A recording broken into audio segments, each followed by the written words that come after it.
Okay, time for the Stars Without Numbers one. Our, yeah, you probably noticed that from the title again, surprise. Okay, so what is Stars Without Numbers? Well, I figured I would do what I did for the Dungeon World one, and I'm going to read you. Tell you what the guys who made it think it is, and what they type. So, let's get started. In Stars Without Numbers, you play the role of an interstellar adventurer. Whether a grizzled astrotech, lost worlder warrior, or a gifted psychic, you dare the currents of space for the sake of riches and glory. Not everyone is in the 33rd century is cut out of such a life. The vast majority of humanity is content to live out their lives in their own worlds, making the best they can of what fate has given them. The dangers of starfaring life claim legions of aspiring adventurers, and precious few of them manage to die in bed. Still, humanity needs their courage, ingenuity, and reckless ambition if mankind is to ever recover its former glory.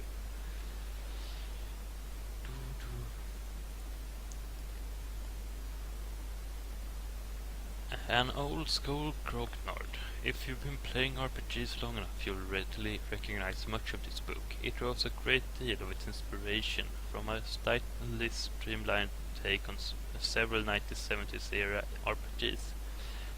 Which ones will be clear to most old school readers, and this game would not be possible without the admirable example of those games provided.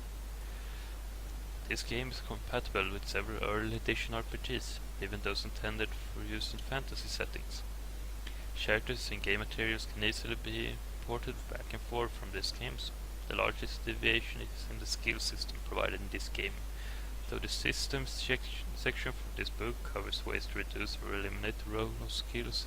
The Stars Without Numbers character can usually be dropped into most old school content without more than a cosmetic tweak of their saving throw category names. In addition to the usual element expected of a retro-inspired game, Stars Without Numbers also includes mechanics for developing player-controlled factions and domains and creating sandbox-friendly worlds for PCs to discover. A grognard interested in seeing where this particular game differs from other offerings currently available should skim through the GM's Guide chapter blah blah blah.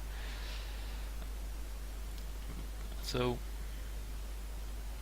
what did that tell us except that I have no idea what the old school grognard is? Well, I assume one of you might have an idea, but I have no idea. So, what do I know?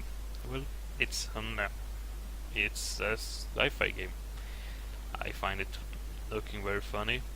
So, as much as I've understood, the storyline goes something along the lines of you buying a ship, and that ship costs you a lot of money, so you took a loan from the guys who sold you the ship, which is a super big interstellar corporation, pretty much owns planets. And now you have to pay them back. If you would fail to pay them back, they'll probably just kill you and still take back the ship.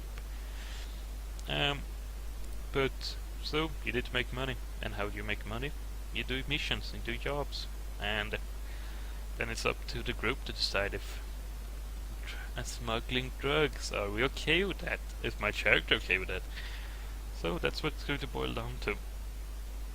And you fly around, so dimension psychers, so the psychic powers exist, and they're quite common.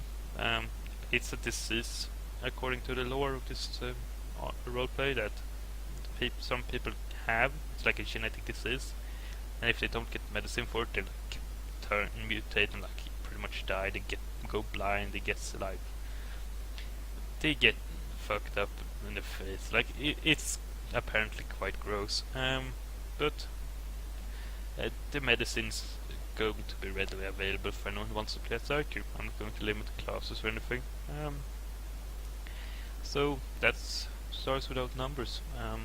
If this leaves any questions, because this wasn't as in depth as the Dungeon World one, I guess, because this one didn't have as much.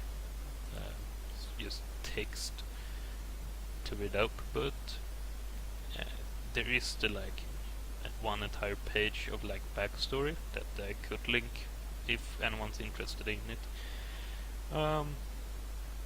But I mean, I could just read the headliner that the year is 3200. Humanity is scattered like dust among the stars. The broken relics of a former day litter the sky, and men and women struggle to rebuild the glory of humanity's lost golden age. So, are we going to be on Earth? No, we won't. Are we going to be in space? Yep. Are we going to shoot stuff with plasma cannons? Yep. Are we going to die? I hope so. You probably don't. So vote for Stars Without Numbers. See you next session.